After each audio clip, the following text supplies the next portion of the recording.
Welcome to smart शिक्षा academy. BJP के नेता जो कि एक वकील भी है, अश्वनी उपाध्याय ने सुप्रीम कोर्ट में एक याचिका दाखिल कर सुप्रीम कोर्ट से कहा, भारत के 6 राज्य और 3 केंद्र शासित प्रदेशों में हिंदू अब अल्पसंख्यक बन चुके हैं, लेकिन उन्हें अल्पसंख्यक का दर्जा नहीं दिया गया है, जिससे वे अल्पसंख्यक होने के बाद भी उनको अल्पसंख्यकों के लिए जो योजना आती है उसका लाभ ये हिंदू नहीं ले पाते। याचिका में 1992 के नेशनल माइनॉरिटी कमीशन एक्ट और 2004 के national minority education institution act को चुनौती दिया है, जिसमें मुस्लिम, बौद्ध, सिख, ईसाई को अल्पसंख्यक का दर्जा दिया गया है। केंद्र सरकार ने सुप्रीम कोर्ट को बताया कि राज्य अपने स्तर पर किसी समुदाय या भाषा को अल्पसंख्यक का दर्जा दे सकते हैं, यह राज्य के अधिकार क्षेत्र में आना चाहिए।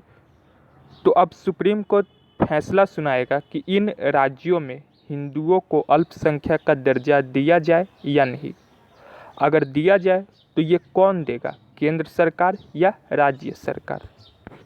इस याचिका पर बोला गया कि हर राज्य में आबादी के हिसाब से अल्पसंख्यक का निर्धारण होना चाहिए। कई राज्य ऐसे हैं जहां हिंदू आबादी 1 से 2% है, फिर भी उन्हें अल्पसंख्यक नहीं माना जाता।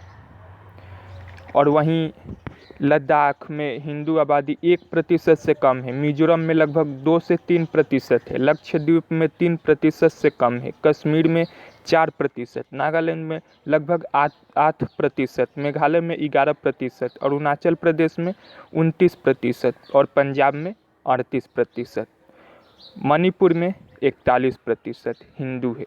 लेकिन फिर भी सरकार योजना जब भी लॉन्च होता है उन्हें अल्पसंख्यक नहीं माना जाता। ये हिंदू आप देख सकते हैं इन राज्यों में ये अल्पसंख्यक है, फिर भी इन योजनाओं का इन्हें लाभ नहीं मिल पाता क्योंकि ये इन्हें अल्पसंख्यक नहीं माना जाता। इसके अलावा अल्पसंख्यकों को अनुच्छेद 30(1) के अनुसार अपने धर्म और संस्कृति को बचाने के लिए इन्हें धार्मिक स्कूल, कॉलेज खोलने का हक मिलता है, लेकिन हिंदू अल्पसंख्यकों को ये हक नहीं मिलता। जैसे आप देखते होंगे मुसलमान मदरसा बनाते हैं, आप क्रिश्चियन को देखेंगे चर्च संचालित स्कूल होता है वे बनाते हैं, लेकिन हिंदू ये सब नहीं कर पाते इन राज्यों में अल्पसंख्यक होने के बाद भी। तो यहाँ हम आपके ओपिनियन जानना चाहेंगे कि क्या इन 9 राज्यों में जहाँ हिंदू अल्पसंख्यक है उन्हें भी सरकारी योजनाओं तथा स्कूल, कॉलेज खोलने का अधिकार मिलना चाहिए, जैसे बाकी राज्यों के अल्पसंख्यकों को चर्च संचालित स्कूल या मदरसा खोलने का अधिकार मिलता है?